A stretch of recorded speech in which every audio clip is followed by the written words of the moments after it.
Good afternoon, Mr. Wick. It's been some time. A tasting. Now.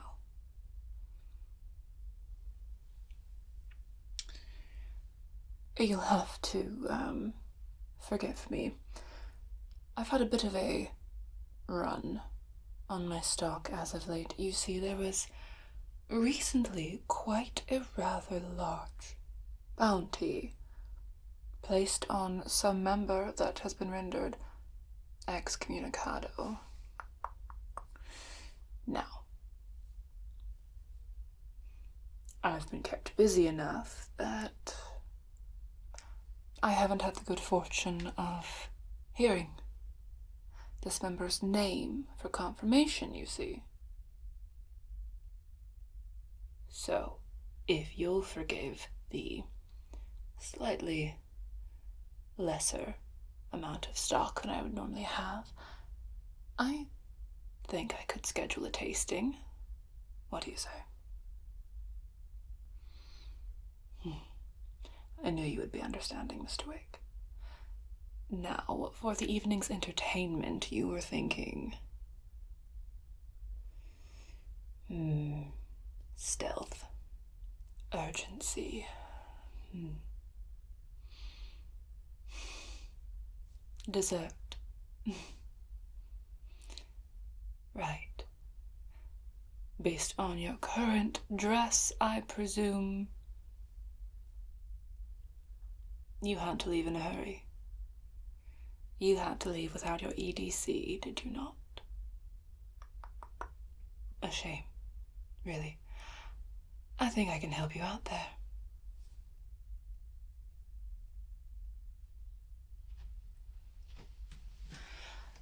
I can offer a blade of immense utility and durability. The Zero Tolerance 0357. It has one of the smoothest opening actions of almost any EDC blade that comes to mind, including Ken Onion's Kershaw designs. Now, I'm willing to have a discussion on that topic should you wish to be wrong. The ZT-0357 is remarkable for its heft and durability, and the blade is far from cheaply made. It utilizes the Crucible Industries CPM 20CV stainless steel, the same as other high-quality EDC knives, such as those from Benchmade. What makes this steel so well-suited for the job is that it can be heat-treated to a Rockwell hardness of 62 HRC, outstripping the usual 440C stainless steel that tops out at around 60, depending on how it's heat-treated. And we all know how important hardness is for retaining a sharp edge. It boasts a blade thickness of 121 thousandths for a blade only 3¼ inches long, giving the blade quite a great deal of rigidity. You could pry things open or even use it as a screwdriver when needed. At 4.3 ounces, it's just hefty enough to be a light-duty blunt force when needed. This is what sets the 0357 apart from just your standard fighting knives. You know, CPM 20CV is truly a fascinating steel. What sets it apart from the age-old standard 440C stainless steel, which has been in widespread use since the 1940s, is its elemental composition. The main difference is the significant presence of vanadium and molybdenum in the steel compared to 440C. Vanadium and molybdenum serve to add considerable impact shock strength resistance to temperature changes and assist in the tempering process to help create a martensitic grain structure during the quenching process. This enables our favorite blade manufacturers to temper their CPM 20CV steels to their custom specifications. This steel also has a very high chromium content at about 20%, although the exact amount is not known because the steel is proprietary to Crucible Industries. The presence of this much elemental chromium significantly increases the blade's corrosion and wear resistances. I suppose I should mention that one particular drawback of this blade and this steel is that it is notoriously difficult to sharpen because of these characteristics. However, I assure you that it ships razor sharp. Allow me to demonstrate.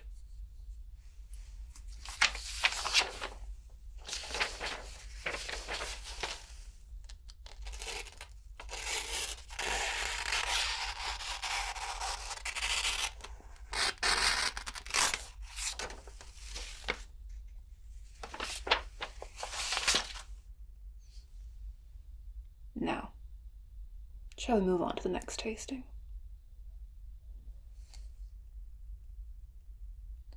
I'd recommend a close-range blade.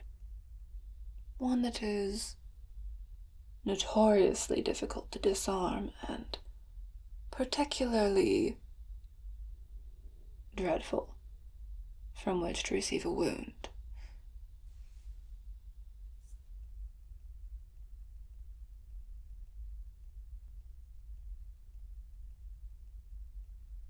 I present to you the K-Bar TDI knife. This nasty little number has been used by police forces worldwide. It was designed by John Benner of the Tactical Defense Institute, hence the name. The blade's main utility: convenience, concealment, fast draw, and uncomplicated use. The TDI knife is touted as a defensive knife because it excels in both forward and reverse grips, allowing you to remove assailants from your immediate vicinity with haste. You should then be able to access your other weapons. It is a very close-range blade at just under 2.5 inches long. Unlike the ZT-0357, the K-Bar TDI knife is made from a Japanese stainless steel called AUS8, which has a lower carbon, chromium, and vanadium content, but a higher manganese and silicon content. Because of that, the edge of this blade sharpens extremely well in comparison to other blades, especially on a whetstone, which is somewhat of a well-kept secret for this grade of steel. Expecting somewhat armored opposition, use a steeper double bevel edge angle. Expecting on the linen-clad opposition, perhaps use a shallow beveled edge angle. The steel is capable of holding all kinds of blade edges. A lower vanadium content means you may lose some wear resistance, but its main benefit comes during the manufacturing process, as vanadium helps to prevent decarburization. Although the chromium content is reduced compared to CPM 20CV, it still exceeds the specification-controlled minimum for stainless steel of 10.5% at 13.75% chromium content. Regardless, you'll need not worry about corrosion should it come into contact with fluids. Now, focusing on the practicality of the blade, I think you'll find it exceeds expectations in any CQB context. In a reverse grip, the short, drop-point blade allows for much more controllable dissection of your assailant's vital organs and arteries without getting snagged on bones and ligaments. In a forward grip, the grip angle of the blade accommodates the rapid puncturing and deflation of your opponent's ventral cavity. I think once you try this blade, you'll find that it fits in your hand perfectly.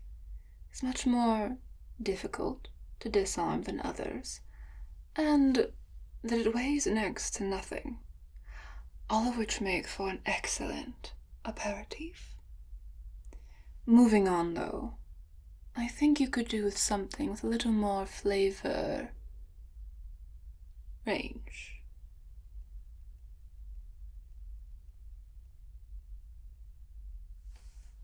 Due to urgency and the desire for stealth and speed, I presume that retrieval of the weapons might not be the main priority for this evening's entertainment. Would I be correct? Right.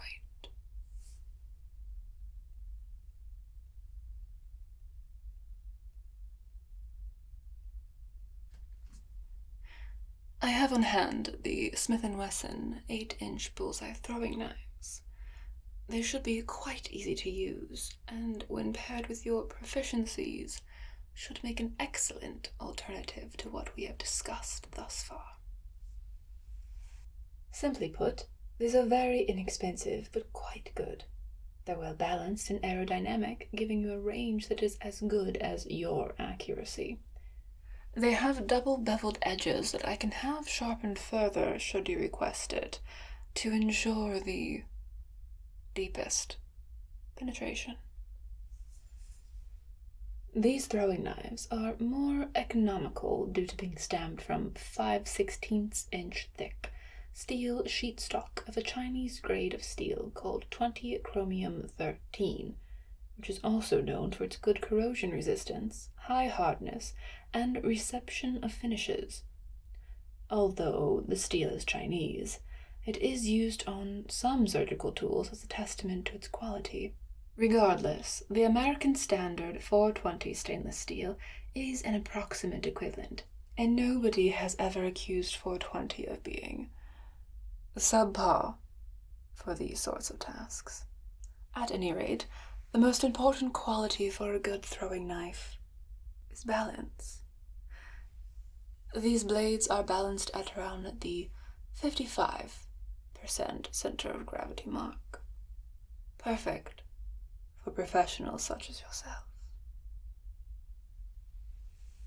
As you can see, these knives also boast a black oxide coating with lacquer for a glossy, smooth finish. The lubricity of the finish should provide perfectly timed release from your hand, along with smoother insertion. As you know, you'll have better control over the rotation rate and the roll axis with that balance setup, and thanks to the knive's 5/16 inch cross-sectional profile, you should have sufficient mass for very repeatable performance. However, black oxide does not provide very good protection from corrosion, but this should not be of much of a concern since the knives are easily replaced and longevity is not the concern for this evening. And now, if these are not rich enough for your palate, I do have another ranged alternative for your consideration.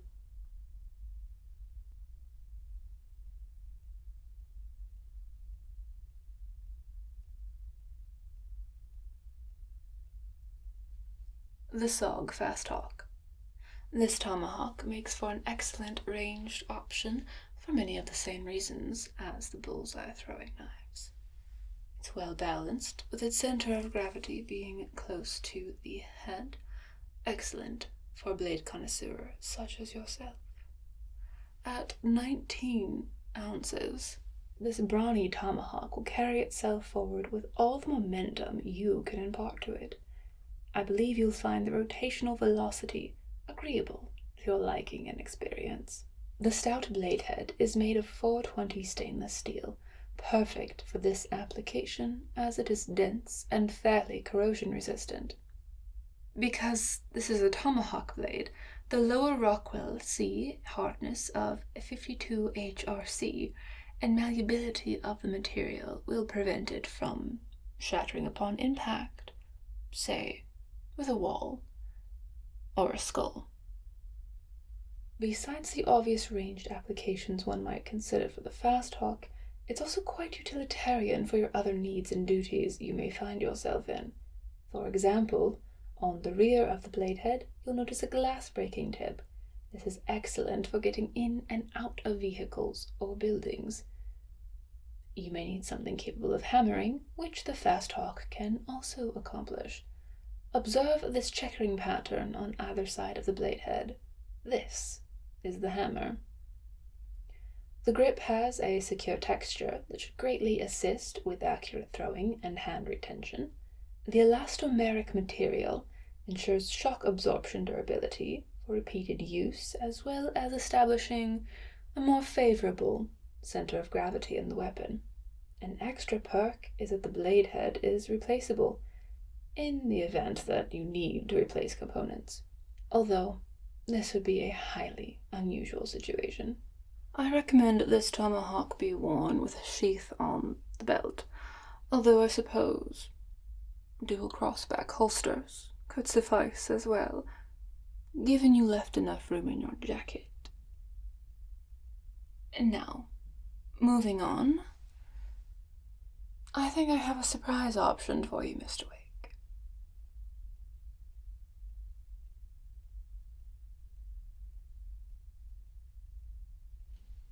An ambush weapon. In fact, it is another offering from Smith & Wesson. Observe this heel or boot holstered, full tang, spear point fixed blade knife called the short HRT. This little blade is a great last resort ambush knife if you are caught a little off guard.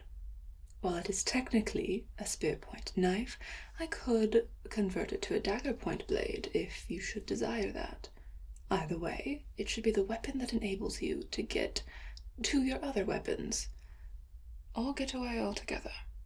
The HRT will excel at piercing maneuvers, as you can see from the spear point design, as well as the thumb and index textured grips.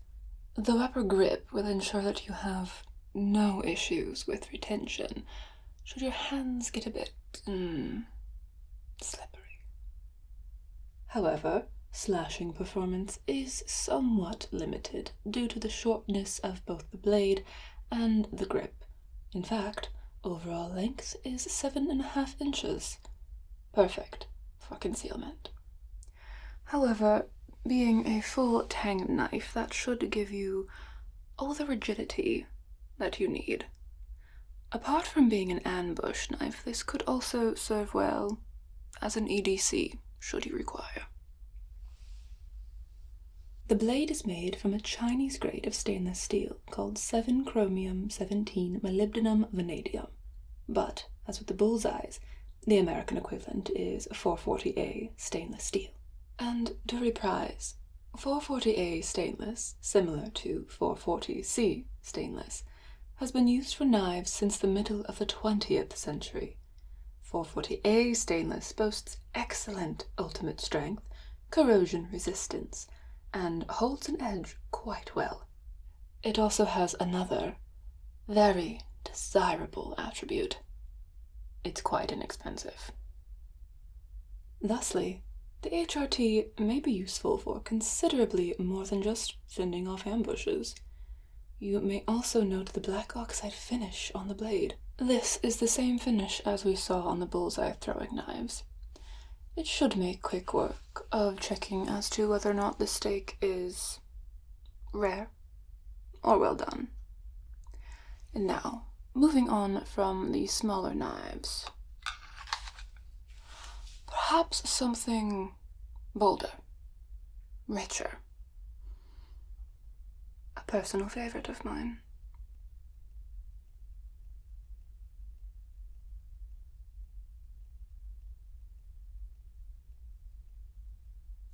I have one of the ultimate American fighting knife recommendations here.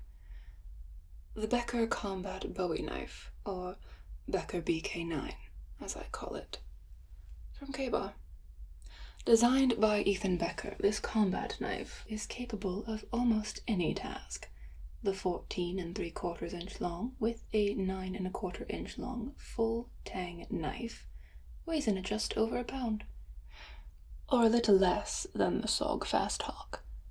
which I admit is quite substantial, but akin to other Bowie knives in this genre.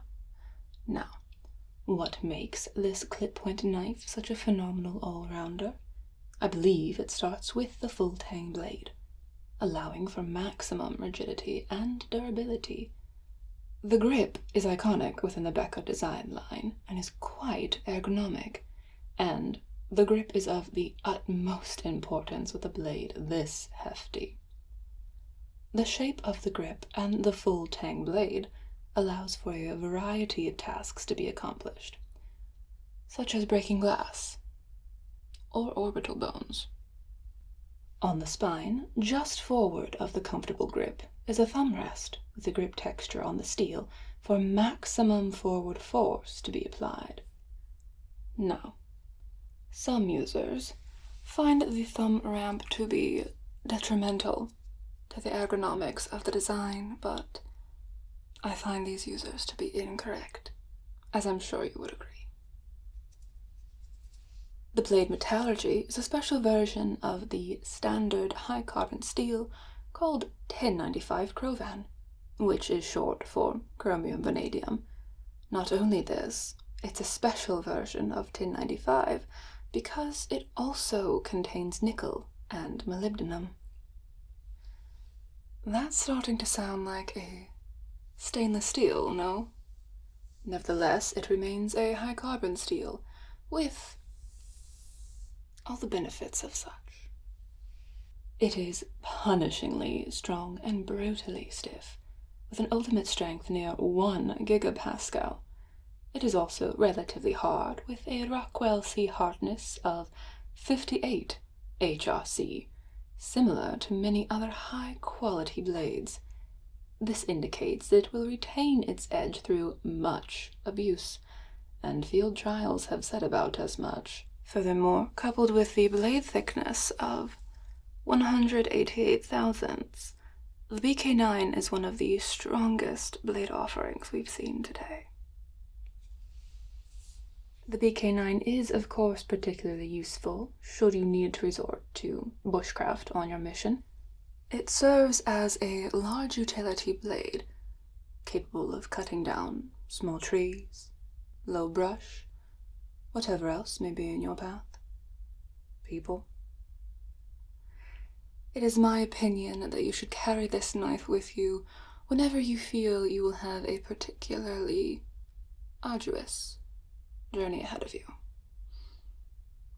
Now, in the event that your calm and quiet evening doesn't quite go to plan, perhaps something a bit more rambunctious, shall we say, with a cake.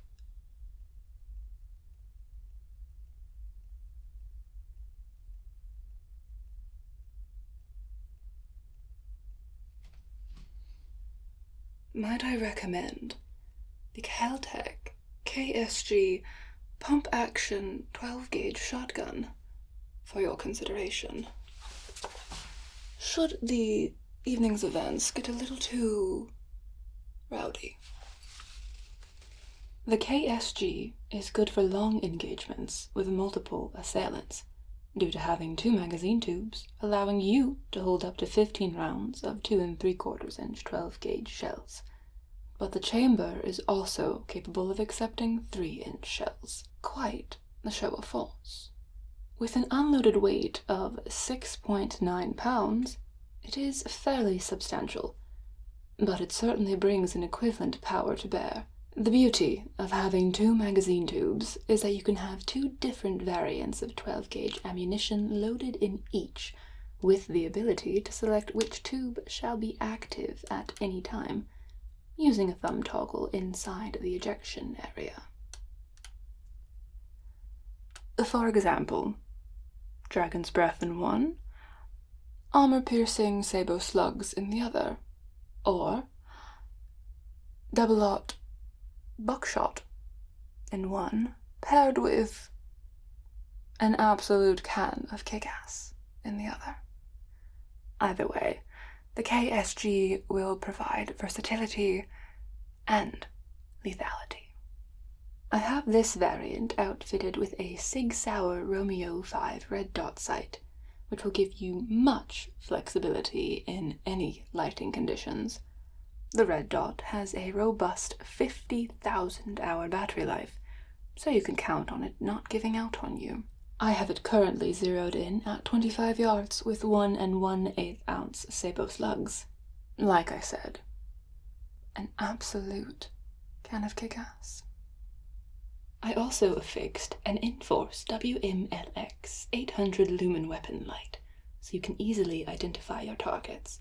You know, the reliability of a pump-action shotgun is unquestionable in the history of mankind, and this weapon is no different.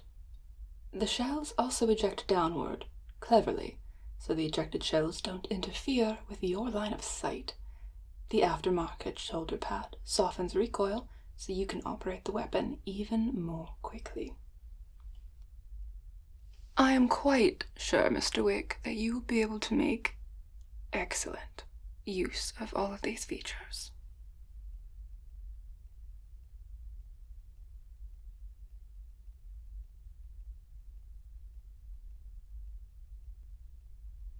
Now, I hope this evening's tasting was satisfactory. Good, good. And did you see anything to your liking? An excellent choice, sir. I could have that prepared by this evening, you said. If you have a moment, I could have those prepared and ready for you immediately. Excellent. I'm so pleased to hear it, Mr. Wick. And now,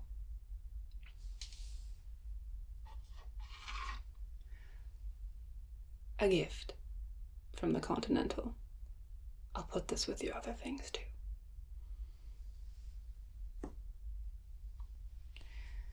And should anyone ask, I'll be sure to tell them that the Baba Yaga did not darken my doorstep this eve. Enjoy your party this evening, Mr. Wick.